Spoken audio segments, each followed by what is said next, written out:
5. Make sure everything here.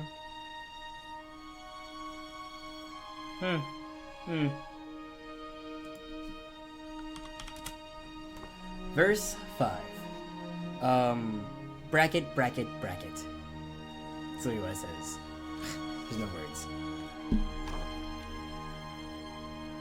Interdict, simulate, worship. I'm going to kill you. I'm going to salt my meat with your briny little thoughts. I'm going to cook flesh on your broken, molten hull. Insinuate, subvert, replicate. This ship is my throne. You want to take it from me? You want to fill it up with your own spawn and use it for your abstract purposes. But I defy you. Observe, imitate, usurp. You will never be what I am. Simulate me, wretch. Calculate the payment. Damn. Hold on. I'm gonna start that one. Not that one. You will never be what I am. Simulate me, wretch. Calculate the permutations of my divinity. Compute the death in the shape of my throne. Render my shadow on the stone of 10,000 graveyard worlds. It will never be enough. I hold the tablet of ruin. I speak to the deep.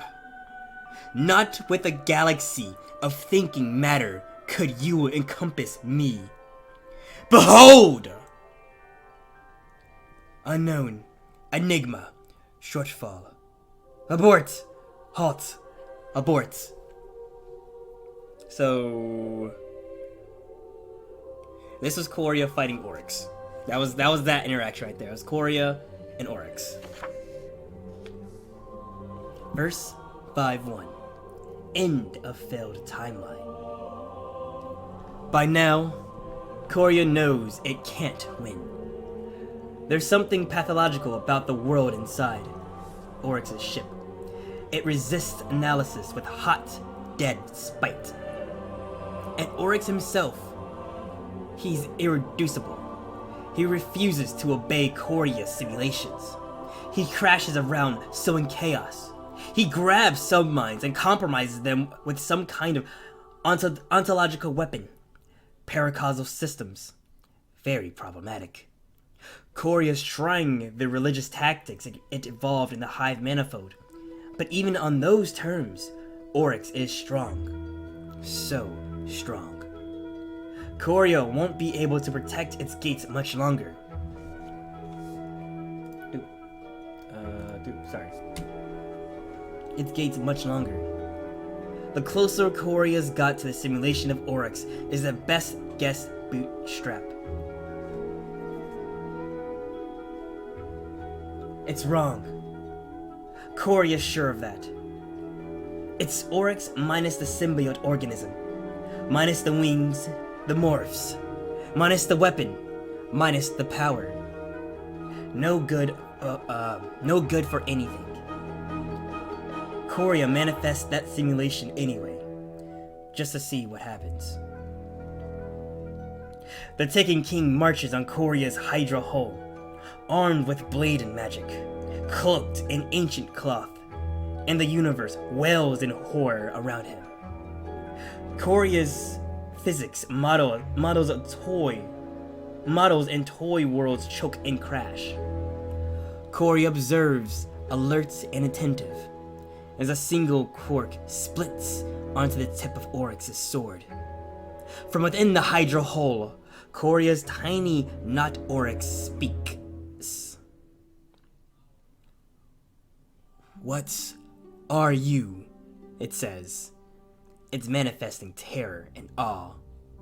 Oryx's eyes blaze with curiosity that its entire isomorphic with hate. Isomorphic. Alright.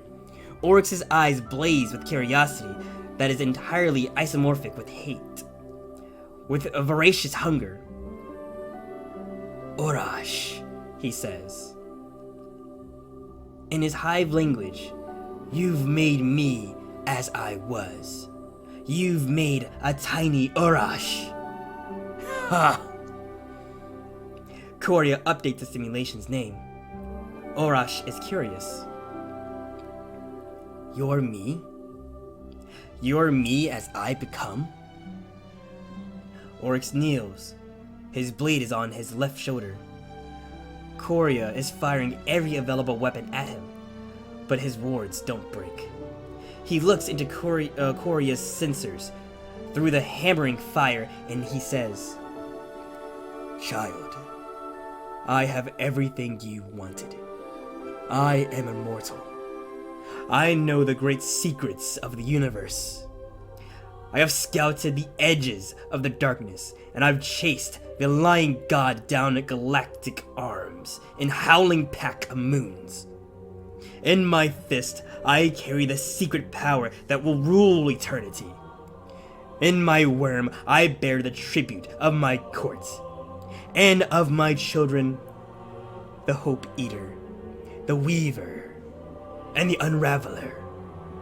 And with this tribute, I smash my foes. I am Oryx, the Taken King. I am almighty. Korea samples the Teok's intelligence retrieved from the Equimine Gate. There are useful names. It fed them to the simulation. What about your sisters? Orash asked its future self. Sathona, Shiro. Are they with you? The Taken King's fangs glint. That sound might be a laugh, or a hiss. Korea shuts down its weapons and puts all its sparse resources into sending telemetry to the Greater Vex. There will be points in space and time where this data is vital. There will be great projects undertaken in study of this ontological power. This throne space.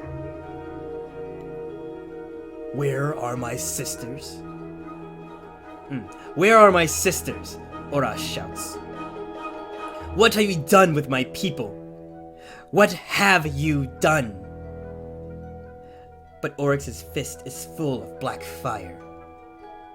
And the next thing Korea sees is a light like stars. Verse 5-2. Strict proof eternal. I have a gift for you, says Oryx. Savathun, Witch Queen, looks at him with dry weariness. Is it the sword logic I need to go into the deep and take your power for myself? Their echoes move along the war moons, walking together on a hull of 2,000-year-old warships.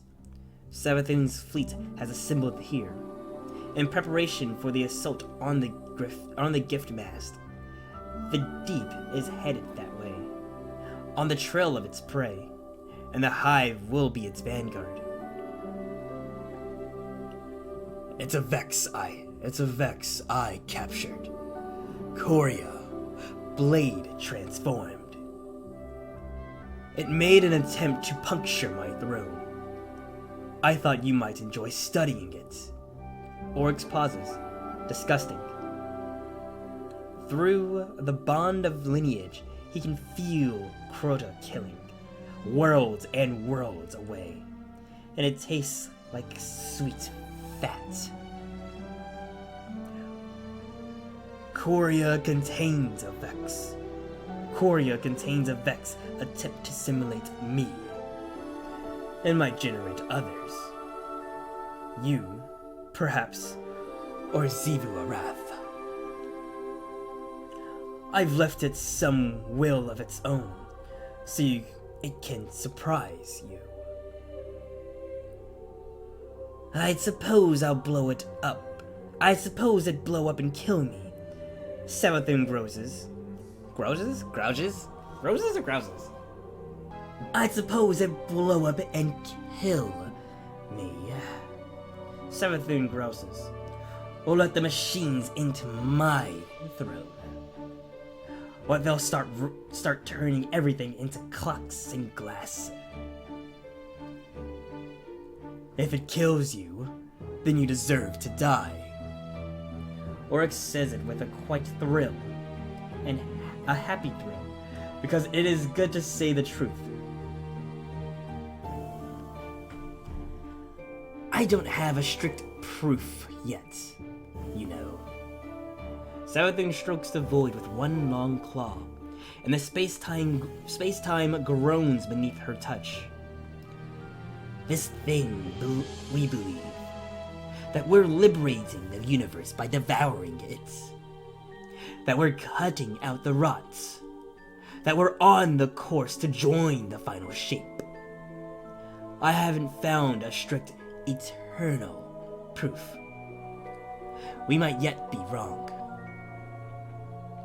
Oryx looks at her, and for a moment, just a moment, he is nostalgic.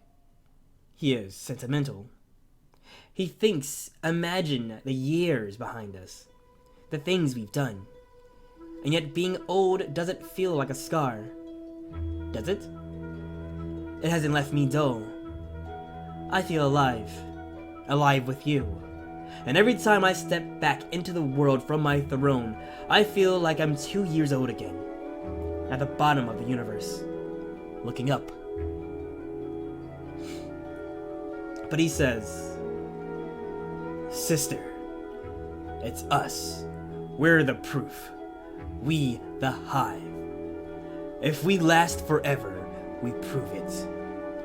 And if something more ruthless conquers us, then the proof is sealed.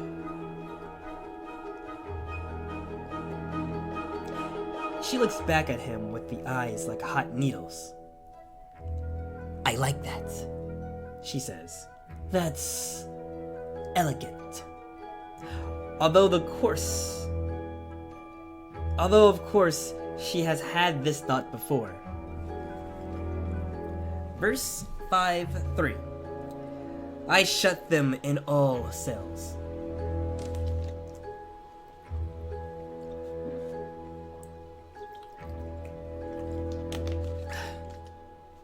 Huh. My water bottle tastes like squid or octopus. Cool.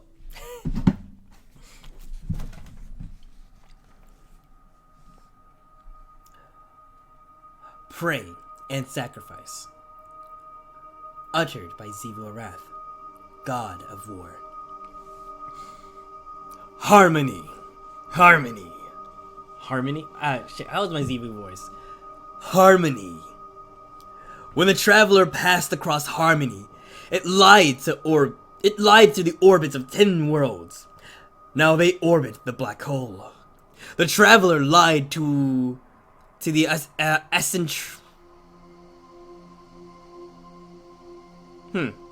The traveler lied to the accretion disk so that it would give warm light to these worlds.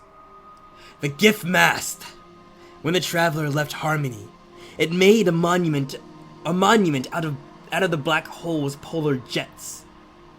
In the jet, there is a hollow mast which sings in radiance.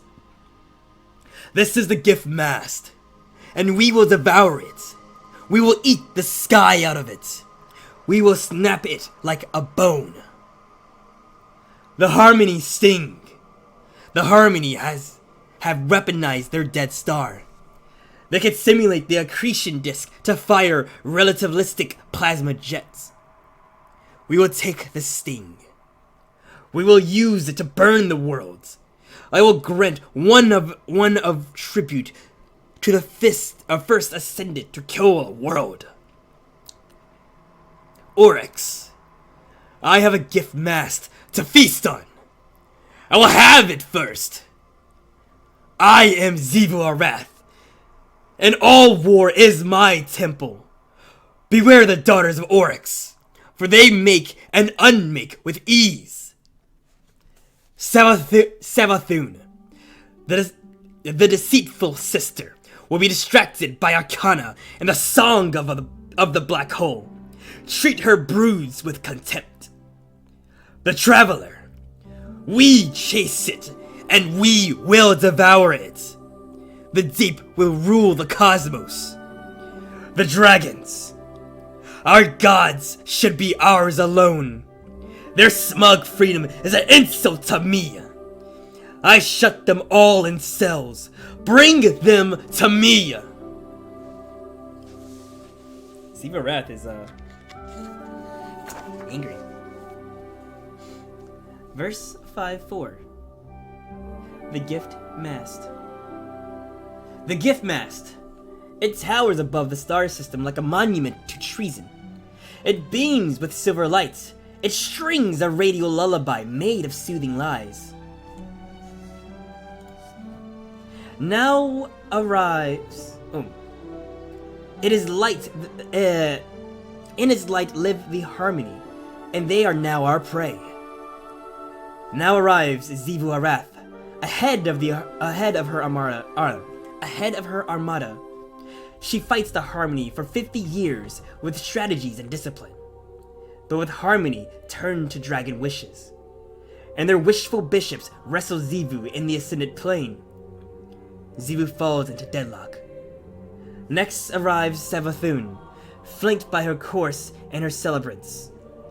They trick their way into Ana Harmony in disguise so that they might vivisect these dragons. The worm, our god, laughs and laughs. For 100 years, Savathun keeps secrets covens among Harmony. But first of all was Oryx, whose brood grew in secret places in the rubble of the accretion disk. The first navigator sends rocks and comets to crash into the Harmony worlds, so that the Harmony fleet will be disarrayed. He sends seeders to infiltrate the Harmony worlds with his brood. Here at the center of the 5th book of the Hive has grown so mighty that it has made the annihilation of all false life routine. Xivu Arath kills the wishful bishops, and Savathun achieves some secret purpose. And Oryx's court tears down the Gift Mast. The Harmony people wail in terror, and they throw themselves into the silver lakes of Ana Harmony to drown. Come, saith Oryx, eat the gift tree, eat of the gift mast, for I am a generous god. Of its pieces, I claim only 2 out of every 5. The mast is full of lights of the traveler. It is full of marrow taste of the sky. All who eat of it are filled with the ecstatic certainty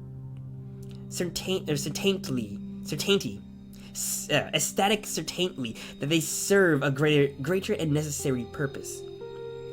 Then saith Savathun, siblings, listen. We must part ways a while, so that we may grow different. She flies her warship moons into the black hole. Her throne becomes distant. Saith Xivu Arath, King Oryx, I take up too much space. Your power constricts too many choices. I must go away from you. She flies her war moons away into the night. Her throne is barred shut. Then Oryx was alone. He spent a while in thoughts, and those thoughts are recorded here.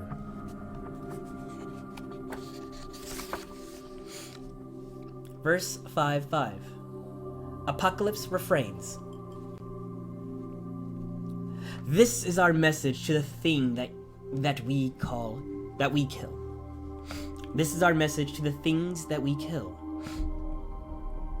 A species which believes that a good existence can be invented.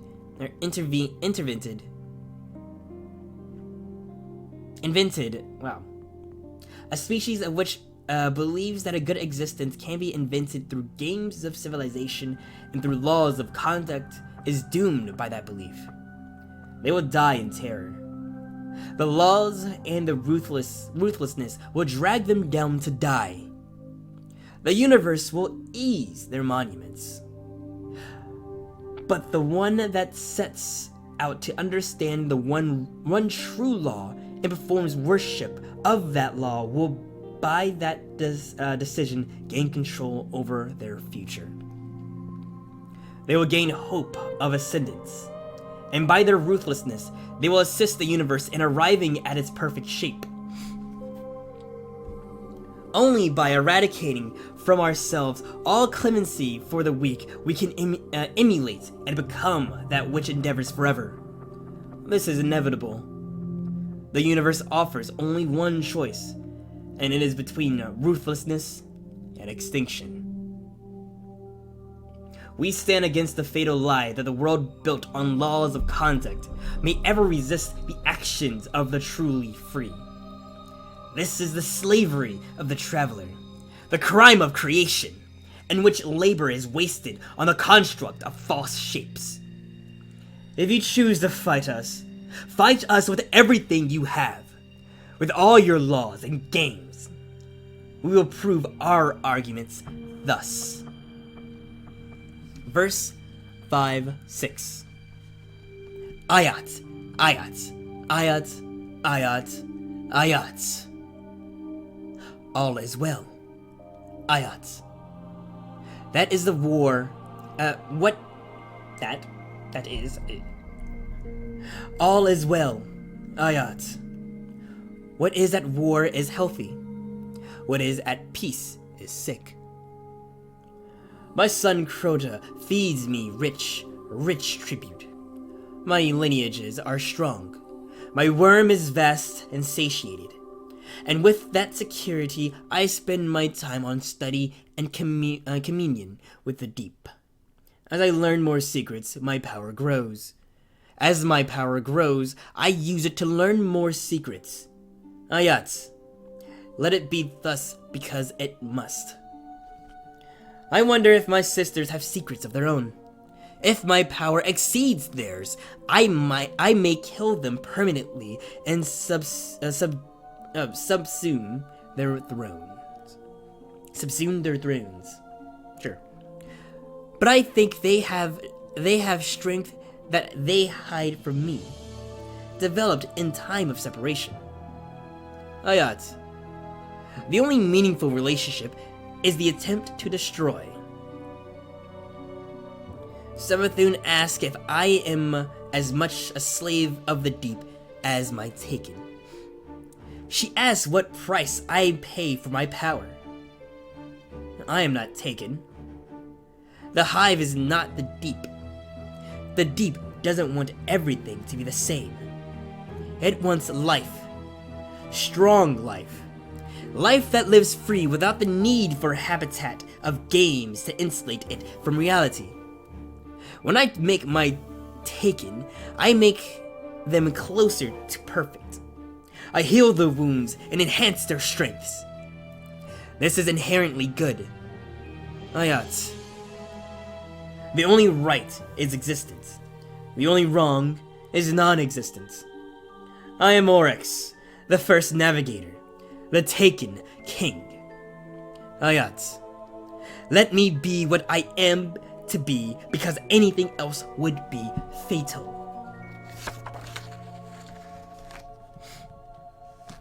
Verse 5-7. Forever and a blade. I considered returning to Fundament, learning what became of the God Wave, and the Tunskin monoliths, and the continents which were all that remained of my people's primal home. But I know what became of it all. It became me. I am the heir of Fundament, the immortal descendant of those 10-year krill. I ask a question. How can we live in a universe long enough to understand it? And I learned the answer, which is written here in this book. I learned that I had I had to become most ruthless of all. I don't know where the darkness, which is the deep, came from, nor the traveler that I hunt. But I will learn. I will learn. This is it. This is my inheritance, my estate, eternity, infinity, the whole universe beneath my sword. This is what I rule, forever in a blade. Verse 5:8. Worm food. What will happen if I die? It suits me to consider this, for I am a great ally of death. My daughters study the quiddity of death. My son practiced the inhabitation of death. And my great work is, in ultima, to become synonymous with death, to die in that dying live. To die in that dying live, so that if the universe comes to nothing, then I will be a part of that nothing. Far better to have a savage universe with a happy end than a universe with no hope. A happy universe with no hope. I have died many times, but these deaths were only temporary. If my echoes are killed, and I am killed in the material world, I will be driven back to my throne, the Dreadnought.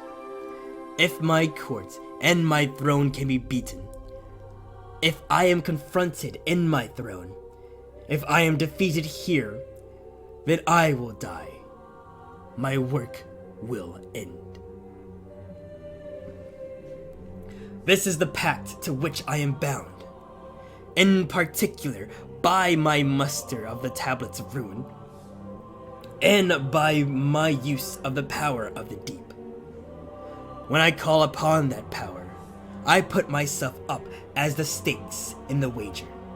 I gamble with my soul, for I am saying, listening. For I am saying, listen, my gods. I am the mightiest thing there is, and I prove it thus. Lately I have realized how much I depend on Crota and my daughters, and even upon my court. If I lost them, my outlays would exceed my intakes. My tribute would not be enough to feed my worm.